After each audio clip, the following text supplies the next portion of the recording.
The 2024 Ford Expedition. This is how you pull out the cabin filter if you want to change it. It's going to be behind your glove box. We're going to lower this door. We're going to come over here and just push this in like this. Kind of pull the glove box down a little bit. These are stoppers that stop the glove box from coming down. Once you do that, it will lower.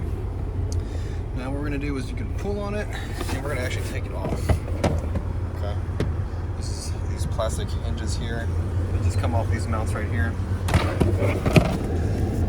This is where the cabin filter is located, inside this box here. There's a clip you have right here that you need to pull towards you.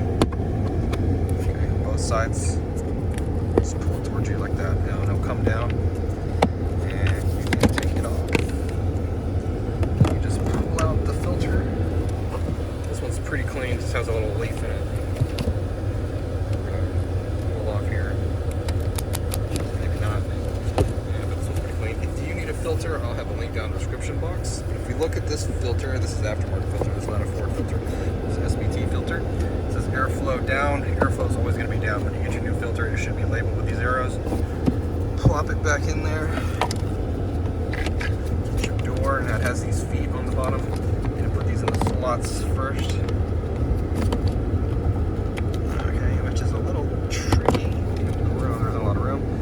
Then we just lock it on like that. Glove box door goes back on the hinge pretty easily. Just line it up, and then we just, so we're lined up, go ahead and just fight it a little bit. I'm fighting it because I'm doing it with one hand, but once you get it on there, just close it and you're all done. And I hope the video was helpful. If it was, appreciate it. Hit the like button for me, leave me a comment if you could, and I hope to see you again in another Ford video.